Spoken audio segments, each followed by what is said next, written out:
Welcome back to my channel. My name is Brooke from Teach Over the Rainbow, and today I'm going to show you how I'm going to vent and set up my Nova 51 Thunder laser.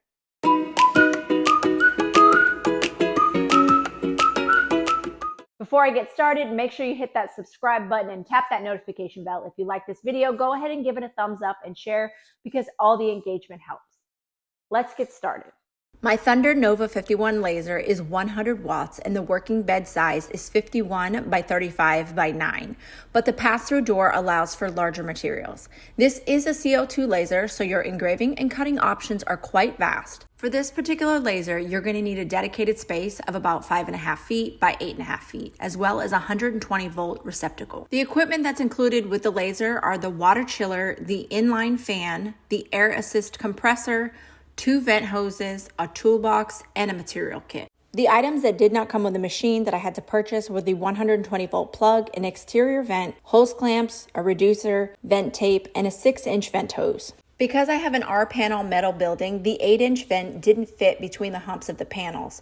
So I had to get the 6-inch vent, which is why I had to purchase the reducer and the 6-inch hose that I just showed you. Venting the laser was the most stressful part of this setup because not only did we have to place the vent between the humps of the R-panels, we also had to make sure that we punched the hole where there wasn't a metal support beam or wood interior framing. Cutting the hole was also a bit of a challenge because the cup saw kept getting caught on the grooves. But thankfully, once we had the hole made, we fit the vent snugly between a metal support beam and interior framing, and we were able to take a deep breath for getting that part done. The final step was putting exterior caulk around the vent. Now that we have the vent made, I need to set up my inline exhaust. I wasn't sure if I wanted to use my reducer on the inline exhaust or the actual wall vent. Using the reducer on the inline exhaust will allow me to push the laser a little bit closer to the wall and save on space.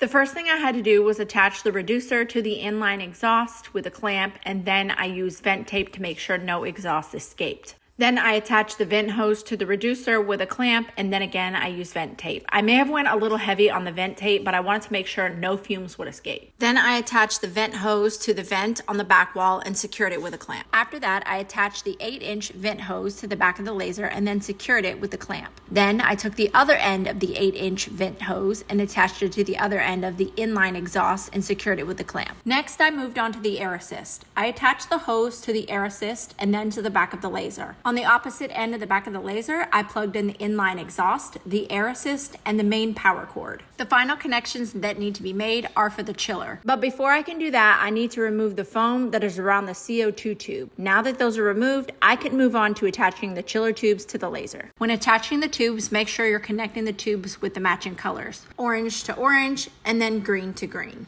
Then you can attach your alarm cord and main power cord from your chiller to the back of your laser. Next, you need to add 1 gallon of distilled water into your chiller, then run the chiller to circulate the water and remove the air bubbles from the tube, and then continue filling it until it's at the proper level. It's just under 2 gallons. The actual setup of the Thunder laser was fairly easy, and there's also tons of resources on the website that can help you if you run into any issues. The most difficult and nerve-wracking part of this whole setup was punching the hole in the side of my building for venting. Because of obvious reasons, I'm making a literal hole in the side of my building. But once we got past that, it was a pretty easy and seamless setup. Thunder USA also has a whole video training academy that you can watch for each one of their machines. It will take you through every step from learning the Thunder 101 basics to unboxing, setup, and creating your first project. Stay tuned for more content and projects as I get familiar with my new Thunder Nova 51 100 watt CO2 laser. Alrighty friends, that's it for today. If you have any questions or comments about the Thunder laser that I showed you today, drop them in the comments below and I'll get back to you. As always, thanks for watching and happy crafting.